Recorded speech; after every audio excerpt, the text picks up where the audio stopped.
Allahumma salli ala Sayyidina Muhammad. Kerana itu termasuk dalam rukun solat. Nama Nabi Muhammad sallallahu alaihi wasallam itu diabadikan di dalam solat. Nama-nama Nabi alaihi salam yang lain tidak diabdikan, melainkan namanya Nabi Muhammad sallallahu alaihi wasallam fardu. Namanya Nabi Ibrahim alaihi salam, selawat Ibrahimiyah yang dibawa di dalam solat itu hanyalah sunat haiat padanya. Itu tuan-tuan, kemuliaan. Ya, kena sebut nama Muhammad sallallahu alaihi wasallam di dalam solat. Maknanya kita umat Islam wajib berselawat. Berselawat, tapi saya tak selawat lagi hari ini. Mesti solat subuh tadi kita telah membaca berapa banyak kali selawat. Dalam doa kunut itu sendiri, wassallallahu ala sayyidina Muhammad ummi wa ala alihi wa sahbihi wasallam. Ya, kerana kedudukan selawat dalam doa kunut itu merupakan sunat abad. Sunat yang sangat-sangat digalakkan pada.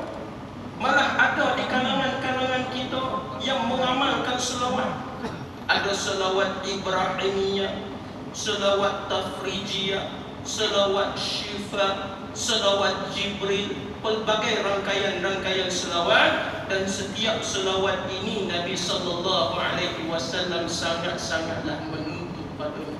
Dan pada hari Jumaat itu perbanyakkanlah kamu ini berselawat kepadaku. Ya, maka tanyanya sahabat radhiyallahu alaihi wasallam, wa kaifa tu'raduna 'alaika salatana wa qad bali? Ya Rasulullah, bagaimana selawat kami ini sampai kepadamu? Tanya sahabat. Ya, sedangkan engkau ya Rasulullah sudah pun mati, sudah meninggal dunia. Jasad engkau dalam kitab Tanbihul Al-Ghafilin itu menceritakan jasad engkau sudah rosak binasa. Kerana itulah mayat, kerana itulah jenazah. Jenazah itu tidak kekal. Ya, bila dimasukkan ke dalam liang lahat, dikuburkan, beberapa hari jenazah itu sudah mula naik bau. Itulah pada jenazah ini mesti disegerakan pengurusannya, dikafankan, disolatkan dan dikuburkan. Maka sahabat radhiyallahu anhu ajma'in bertanya, ya Rasulullah, bagaimana selawat kami ini sampai kepadamu sedangkan engkau sudah rosak binasa? Rosak binasa ini adalah pada tubuh Nabi sallallahu alaihi wasallam. Maka jawabnya Nabi sallallahu alaihi wasallam, ataquluna qad bali? Adakah kamu mengatakan aku ini akan rosak binasa? Ya. Sabda Nabi sallallahu alaihi wasallam, innallaha harrama 'alal ard an ta'kula ajsad al-anbiya alaihimus salatu wassalam. Sesungguhnya Allah Subhanahu wa taala mengharamkan bumi, mengharamkan dunia daripada memakan jasad-jasad para anbiya. Walaupun seorang anbiya itu sudah dikuburkan beribu-ribu tahun lamanya, tetapi jasad mereka ini, sabdanya Nabi sallallahu alaihi wasallam, tetap utuh. Dan itulah sahabat-sahabat Nabi Muhammad sallallahu alaihi wasallam ini begitu merindui Nabi sallallahu alaihi wasallam, sehingga mana Sayyidina Bilal bin Rabah radhiyallahu anhu saat kewafatan Nabi sallallahu alaihi wasallam tidak boleh nak menyebut nama Nabi Muhammad sallallahu alaihi wasallam. Dan adakah kita ini sahabat Nabi Muhammad sallallahu alaihi wasallam? Kita bukan sahabat Nabi sallallahu alaihi wasallam. Kita bukan sahabat. Kerana apa kita bukan sahabat Nabi sallallahu alaihi wasallam? Kerana syarat menjadi sahabat Nabi Muhammad sallallahu alaihi wasallam ini dia ada beberapa ciri. Yang pertama, mestilah dia hidup sezaman dengan Nabi Muhammad sallallahu alaihi wasallam di dunia. Ya. Kita hidup tak dengan sezaman dengan Nabi sallallahu alaihi wasallam, kita tak hidup sezaman dengan Nabi sallallahu alaihi wasallam. Nabi telah meninggalkan kita 1400 tahun yang lalu. Syarat sahabat yang kedua ini adalah sallallahu alaihi wasallam secara nyata. Secara nyata. Maknanya secara berdepan. Ini baru yang dikatakan ciri kedua sahabat Nabi sallallahu alaihi wasallam. Cukupkah ciri sahabat Nabi? Belum cukup lagi. Orang itu mestilah hidupnya dalam keadaan beriman dan mati juga dalam keadaan yang beriman. Bila cukupnya beberapa syarat ini, barulah digelarkan sahabat Nabi Muhammad sallallahu alaihi wasallam. Kita bukan sahabat, ya, kita bukan sahabat. Tidak hidup sezaman dengan Nabi sallallahu alaihi wasallam dan kita tidak pernah melihat Nabi sallallahu alaihi wasallam. InsyaAllah kita beriman sewaktu mana kita hidup, dan insyaAllah kelak kita mati pun kita mengharapkan kita menjadi orang yang beriman. Tetapi dua syarat yang utama itu tidak.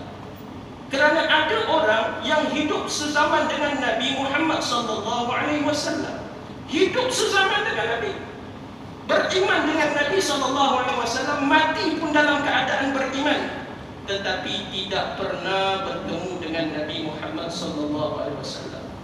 Adakah mereka ini digelar sahabat? Tidak. Tetapi mereka ini digelar sebagai golongan al-mukhadramun. Al-mukhadramun. Apakah itu golongan al-mukhadramun? Orang yang hidup sezaman dengan Nabi SAW, beriman dengan Nabi, ya, mati pun dalam keadaan yang beriman, tetapi dia bukanlah kategori sahabat Nabi SAW. Dia tak pernah melihat Nabi SAW. Siapakah di antara golongan-golongan al-mukhadramun ini? Banyak. Antaranya adalah Uwais bin Al-Qarni. Dia hidup sezaman dengan Nabi SAW, tetapi sayang, sepanjang kehidupannya dia tidak pernah bertemu dengan Nabi Muhammad SAW. Ya. Dan Nabi pun tiada kesempatan bertemu dengan Uwais Al-Qarni. Meskipun begitu, Nabi Muhammad SAW meminta sahabat-sahabat radhiyallahu anhu ajma'in mencari lelaki yang bernama Uwais ini. Sehingga Nabi berpesan kepada sahabat, bila mana kamu bertemu dengan Uwais, maka mintalah doa kepada Uwais itu. Bukan Nabi berpesan kepada sahabat radhiyallahu anhu, bila mana kamu bertemu dengan Uwais, mintalah supaya Uwais ini mohon doa daripada kalian. Tidak. Tetapi Nabi berpesan kepada sahabat radhiyallahu anhu ajma'in, bila mana kamu bertemu dengan seorang lelaki yang bernama Uwais, maka mintalah doa daripadanya. Kemuliaan yang ada pada Uwais Al-Qarni ini. Maka Sayyidina Abu Bakar radhiyallahu anhu pun tiada kesempatan bertemu dengan Uwais. Ya, Uwais Al-Qarni ini apa yang menghalang dia daripada bertemu dengan Nabi Muhammad SAW? Kalau kita lah hidup sezaman dengan Nabi SAW ni, siapa yang tidak mahu tuan-tuan nak melihat Nabi? Kita ni, ya, adalah orang yang tidak pernah bertemu dengan Nabi SAW. Hanya kita belajar tentang Nabi SAW melalui kitab Syama'il Muhammadiyah, iaitu bentuk-bentuk tubuh badan Nabi SAW, postur tubuhnya. Rambut Nabi SAW ini tidaklah terlalu lurus, tidak juga keriting. Rambut Nabi SAW beralui. Nabi SAW ketika mana berjalan dalam keadaan yang laju seperti mana turun bukit, Nabi tidak melirik-lirikkan kakinya, ya, dia laju. Dan bila orang menegur Nabi SAW ini, Nabi tidak memalingkan kepalanya sahaja, tetapi tubuh Nabi SAW ini 360 darjah akan menghadap pada orang yang berbicara. Dan kalau orang panggil kita daripada belah kanan, contohnya belah tepi itu dipanggil, Ustaz, sini Ustaz. Kita pandang dengan kepala, ya, kita pandang dengan kepala, dapur kita lah. Bila orang panggil kita daripada belakang, Ustaz, sini Ustaz, kita dapur nak cepat ni, kita tak pusingkan badan. Tapi Nabi SAW semuanya disantuni. Ya, sama ada pada kanak-kanak golongan yang bangsawan, ataupun pada wanita, ataupun pada golongan hamba. Bila orang panggil Nabi SAW, Nabi akan pandang ke arah orang itu dan bercakap, ada apa nak cakap? Setiap yang keluar daripada mulut Nabi SAW ini tiada dusta, tiada penipuan. Malah gurauan Nabi SAW itu pun adalah gurauan yang benar, dan orang tidak pernah berkecil hati dengan gurauan Nabi Muhammad SAW. Hanya kita mengetahui tentang Nabi SAW ini melalui kitab Syariat Muhammadiyah. Tetapi insya-Allah mudah-mudahan bertemu kita dengan Nabi SAW nanti di hari akhirat. Mudah-mudahan, ya. Maka apakah syafaat Nabi SAW kita mampu perolehi? Mudah-mudahan. Apakah beratnya syafaat Nabi SAW? Susah pernah mendapat syafaat Nabi SAW. Satu hadis Nabi SAW, tuan-tuan, Bismillahirrahmanirrahim.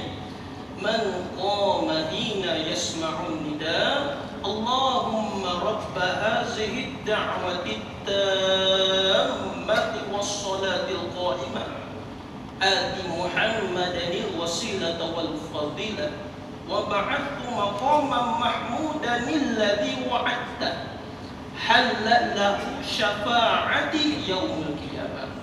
Ini hadis ni sangat mahal. Lepas ni bila kita dengar hadis ni, tuan-tuan, tolonglah pegang, janganlah tinggalkan lagi. Walaupun nampak amalannya amalan yang remeh, amalan yang mudah, tetapi amalan ini sangat-sangat besar manfaatnya. Apanya sabda Nabi SAW, man qama hina yasma'un nida, sesiapa yang mendengarkan seruan azan. Dan azan itu mesti azan yang live. Dia bukan azan radio ataupun azan TV ataupun azan di rumah kita. Dia azan di sini, di masjid. Sebentar nanti laungan azan, ya. Dan dia dengan selesai daripada azan itu menadah tangan, ya Allah, Tuhan yang mensyariatkan seruan azan dan solat yang akan didirikan, kurniakanlah Nabi SAW wasilah, kedudukan yang tinggi lagi terpuji, ya Allah, ya, yang telah Engkau janjikan. Apa kata Nabi SAW? Mereka yang membaca doa ini halallahu kalimatuh, wajib dia, ya, berhak dia mendapat syafaat aku nanti di hari akhirat. Tuan-tuan, nampak remeh sangat, tuan-tuan. Dia duduk, adakah 5 minit doa itu? Tidak. Beberapa saat dia dengar azan, dia angkat tangan, maka Nabi bersabda padanya, halallahu, berhak dia ataupun wajib dia mendapat syafaat aku nanti di hari akhirat. Muslimin yang dikasihi oleh Allah Subhanahu wa taala, itu beberapa amalan yang mana kita kongsikan pada tengah hari yang mulia ini. Maka inilah yang disebut sebagai Uwais Al-Qarni, kemuliaan yang ada padanya itu, sehingga mana Nabi SAW meminta sahabat, mohonlah kepada Uwais agar mendoakanmu. Bukanlah Uwais Al-Qarni ini hebat dengan amalan-amalannya, nak dibandingkan dengan sahabat seperti mana kedudukan lagi yang tinggi Sayyidina Abu Bakar, Sayyidina Umar, Sayyidina Uthman, Sayyidina Ali, Abu Hurairah radhiyallahu anhu, Bilal bin Rabah. Ini semua dah pangkat-pangkat general lah, sahabat. Tetapi Uwais Al-Qarni, satu kemuliaan yang ada padanya itu adalah dengan mentaati segala perintah. Tidak pernah mengatakan tidak, no pada ibu, tetapi ibunya ini adalah letaknya nombor 1, sehingga mana membatalkan hasrat dan niatnya tidak bertemu dengan Nabi kerana ibunya yang uzur. Bimbang sekiranya dia bertemu dengan kekasihnya Nabi SAW, ibunya tiada siapa yang menjaga. Dan Uwais hidup dalam keadaan daif, yang miskin, hanya pengembala. Tetapi seorang pengembala yang mempunyai ibu ini berhajat, wahai anakku, bolehkah engkau usahakan supaya aku boleh pergi menunaikan ibadah haji? Apa kata Uwais? Tidak boleh ibu. Tidakkah engkau lihat kehidupan kita ini, kais pagi makan pagi, kais petang makan petang? Tiada apa yang boleh aku lakukan, wahai ibu. Ya, cukuplah aku menjagamu. Tidak, Uwais tidak mengatakan begitu. Tetapi Uwais mengatakan insya-Allah. Dan insya-Allah dibawa ibu dia pergi menunaikan ibadat haji. Hadirin yang dikasihi oleh Allah. Kisah Uwais ni sangat-sangat menarik. Bagaimana dia dalam tempoh latihan melatih badan dia, dirinya, membeli lembu, ya, dan setiap hari latihannya naik turun bukit mengangkat lembu, sehingga mana penduduk kampung ni mengatakan kepadanya orang yang gila. Tetapi dengan latihan itu dia kendung ibunya bawa pergi menunaikan ibadah haji. Hadirin yang dikasihi oleh Allah Subhanahu wa taala. Ya, saya tidak mahu mengambil masa yang begitu lama, kerana apa? InsyaAllah akan ada hibaan yang dilakukan oleh pihak masjid. Cuma satu sajalah yang saya nak lakukan bagi pihak saya.